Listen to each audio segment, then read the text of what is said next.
Allahu Akbar, Allahu Akbar, Allahu Akbar. La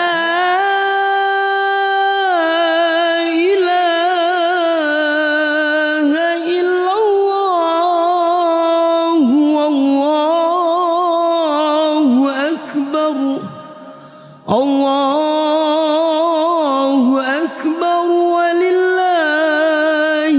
hamd. Jati diri orang yang bertakwa tidak terhenti di masa-masa tertentu saja. Jati diri orang yang bertakwa akan terus berlanjut sampai kematian datang dalam kehidupan dia. Tidak ada yang membatasi seseorang untuk meraih ketakwaan melainkan kematian. Wala tamutunna illa wa antum muslimun. Jangan kalian mati melainkan kalian telah dalam kondisi muslim, berserah diri dan siap menghadap Allah Azza wa Jalla.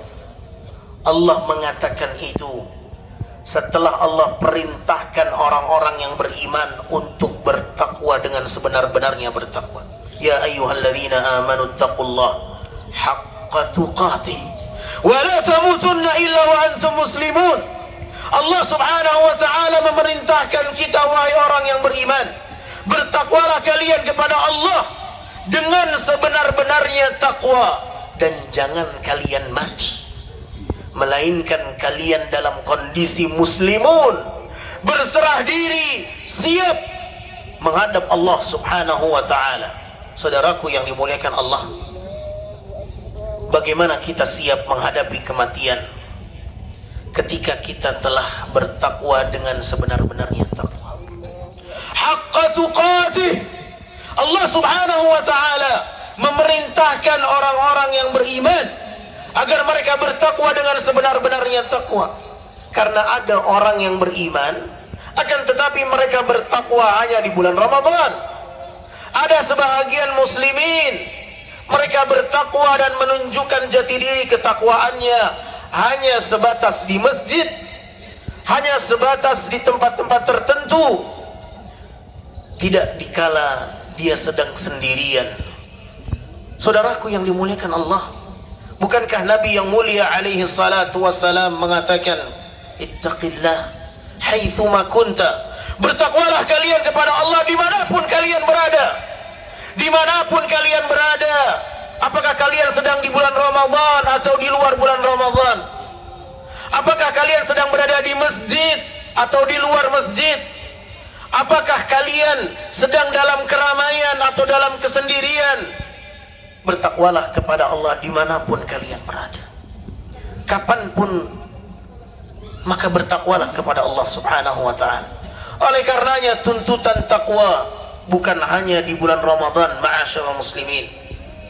Tuntutan kita untuk mempertahankan ketakwaan adalah perjuangan seumur hidup. Selama kehidupan masih Allah berikan kepada kita, maka perjuangan untuk meraih ketakwaan masih menjadi tuntutan kita. Saudaraku yang dimuliakan Allah, di antara tanda-tanda orang yang bertakwa adalah mereka orang-orang yang senantiasa mengagungkan syiar Allah.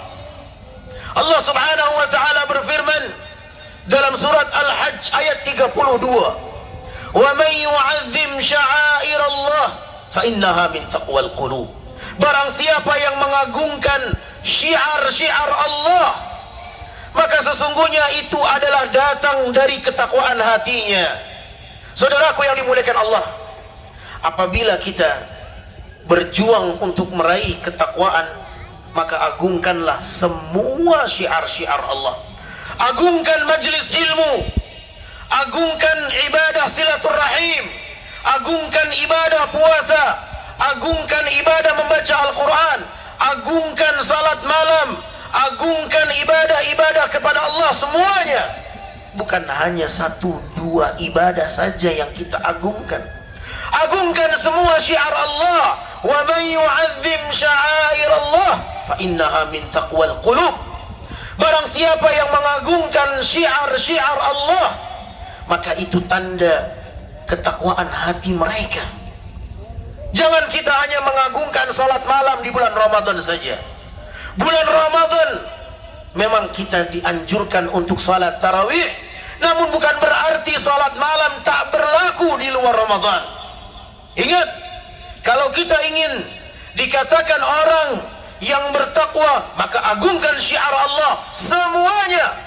Semua syiar Allah agungkan, bukan hanya di waktu-waktu tertentu, bukan hanya di tempat-tempat tertentu, tetapi dimanapun kapanpun. Agungkan salat malam, agungkan ibadah membaca Al-Quran, silaturahim, menjenguk orang sakit, dan lain sebagainya. Agungkan semua syiar Allah Azza wa Jalla. Saudaraku yang dimuliakan Allah, sebagian kaum muslimin mereka berpuasa tapi tak salat. Sebagian kaum muslimin mereka berpuasa tapi berdusta. Sebagian kaum muslimin mereka mengerjakan salat malam, i'tikaf, tetapi mereka merampas hak milik orang lain. Mereka mengambil hak milik orang lain. Mereka tidak mengembalikan hak-hak orang lain. Apakah ini tanda-tanda Anda sedang mengagungkan Allah? Apakah ini jati diri orang-orang yang bertakwa? Tidak. Orang-orang yang bertakwa adalah mereka yang mengagungkan semua syiar Allah Azza wa Jalla.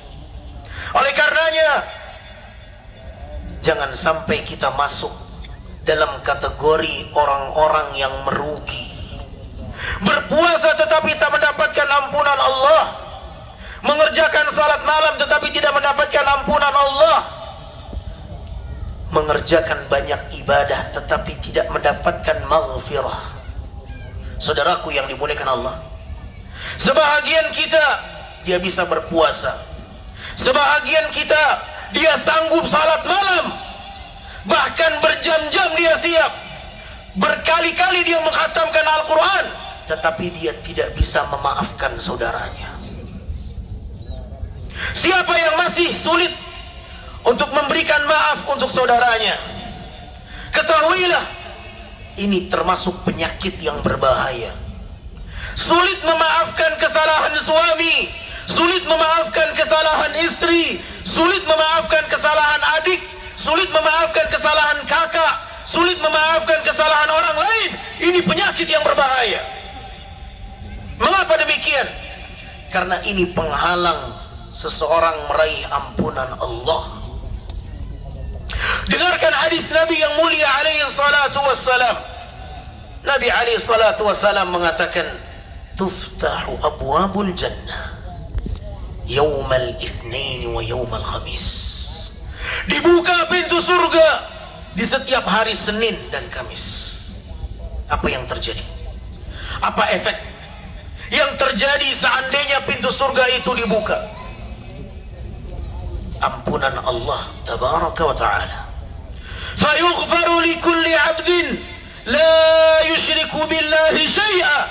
Akan diampuni semua hamba selama mereka tidak mempersekutukan Allah sedikit pun. Itu yang akan terjadi ketika pintu surga dibuka di setiap hari Senin dan Kamis. Maka di saat itulah ampunan Allah turun untuk hambanya. Ini diantara tanda-tanda rahmat kasih sayang Allah. Allah berikan ampunan kepada hambanya selama mereka tidak mempersekutukan Allah. Tetapi ada satu orang yang ditangguhkan tidak mendapatkan ampunan Allah. Siapa dia? Nabi SAW mengatakan, illa rajulan kanat bainahu wa baina akhihi syahla. Kecuali seseorang yang masih memiliki permasalahan dengan saudaranya, dia masih memiliki kebencian terhadap saudaranya, permusuhan terhadap saudaranya, dia tidak bisa memaafkan kesalahan saudaranya.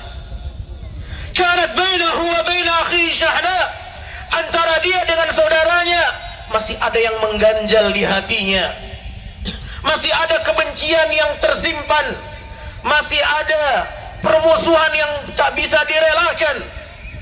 Maka dikatakan fayuqal anziru hadaini hatta yastaliha. Maka dikatakan tangguhkan dua orang ini dari ampunan sampai keduanya berdamai dan saling memaafkan. Anziru hadaini hatta yastaliha. Tangguhkan dua orang ini dari mendapatkan ampunan sampai keduanya berdamai dan saling memaafkan. Anziru hadaini hatta yastaliha.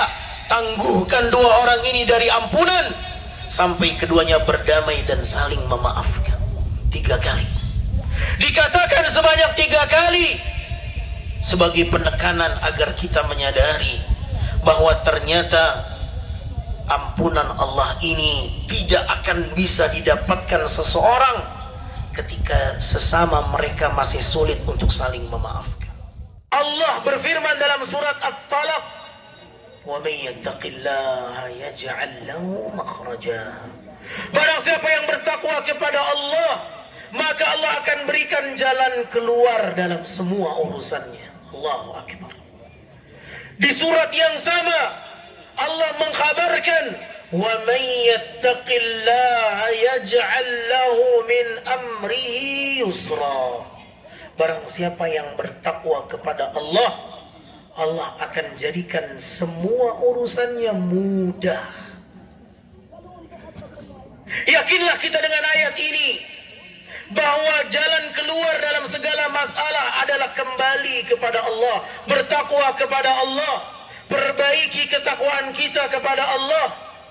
Oleh karenanya ma'asyiral muslimin yang dimuliakan Allah, ketika kita berjuang untuk meraih ketakwaan, maka di sana ada kemudahan yang akan Allah berikan. Dan bukankah kemudahan itu yang kita harapkan dalam segala urusan? Bukankah kita berharap Allah berikan kita kemudahan dalam segala urusan kita? Maka kuncinya adalah ketakwaan itu sendiri. Oleh karenanya salat akan memberikan kemudahan dalam urusan Anda. Puasa akan memberikan kemudahan dalam urusan Anda. Membaca Al-Quran akan memudahkan dalam urusan Anda. Menjenguk orang sakit akan memudahkan urusan Anda. Melakukan ibadah dalam agama ini akan memberikan kemudahan dalam semua urusan kita. Karena ketika kita bertakwa, kita memperbaiki hubungan dengan Allah, maka Allah yang akan memperbaiki urusan kita. Oleh karenanya saudaraku yang dimuliakan Allah, berjuang meraih ketakwaan tidak berhenti dengan berakhirnya bulan Ramadan. Ketakwaan akan menjadi perjuangan kita seumur hidup. Maka berusahalah untuk mempertahankan ketakwaan. Mempertahankan ketakwaan ini di bulan Ramadan mudah. Menunjukkan jati diri ketakwaan di bulan Ramadan ini dimudahkan Allah. Tetapi di luar Ramadan, mempertahankan ketakwaan jauh lebih rumit. Mengapa demikian? Karena berakhirnya bulan Ramadan, maka syaitan itu kembali dilepas oleh Allah Azza wa Jalla. Syaitan selama bulan Ramadan mereka dibelenggu. Wasufidati syayatin, wasulsilati syayatin.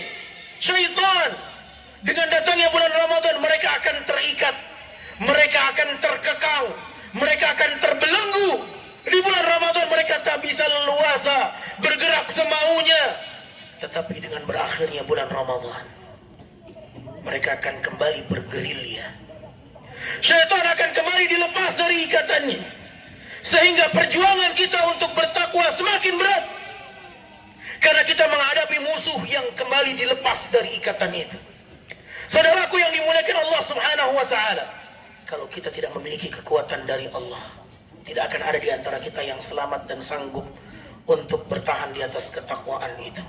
Oleh karenanya, sadarilah berakhirnya bulan Ramadan, maka permulaan kita untuk berjuang dengan tenaga penuh melawan musuh yang tersembunyi, yang tak terlihat dengan kasat mata. Musuh kita akan kembali menggoda, memasang perangkap, menjerumuskan, menggelincirkan kita dari jalan yang diridhai oleh Allah Subhanahu wa ta'ala. Terbenamnya matahari di penghujung Ramadan. Di saat itulah syaitan kembali dilepas oleh Allah Azza wa Jalla. Oleh karenanya, ketika kita berbahagia dengan datangnya hari Idul Fitri, hari raya besar kaum muslimin, maka bukan berarti kita bebas, bukan berarti kita lepas dari beban puasa, bukan berarti kita sudah tenang dan bebas, tidak lagi mengerjakan tuntutan selama bulan Ramadan. Tidak, saudara. Perjuangan akan terus berkelanjutan sampai kematian datang dalam kehidupan kita. Bermohonlah kepada Allah, semoga Allah subhanahu wa ta'ala menjadikan kita hamba-hambanya yang bertakwa, dan semoga Allah subhanahu wa ta'ala menjadikan kita orang-orang yang benar-benar meraih ampunannya, dan itulah yang menjadi perkara yang diharapkan oleh setiap mukmin. Semoga Allah subhanahu wa ta'ala memudahkan kita untuk menjadi hambanya yang bertakwa, dan semoga Allah subhanahu wa ta'ala mewafatkan kita di atas ketakwaan. Innallaha wa malaikatahu yusalluna 'alan nabi ya ayyuhalladzina amanu sallu 'alaihi wa sallimu taslima. Allahumma ighfir lil muslimin Allahu akbar. La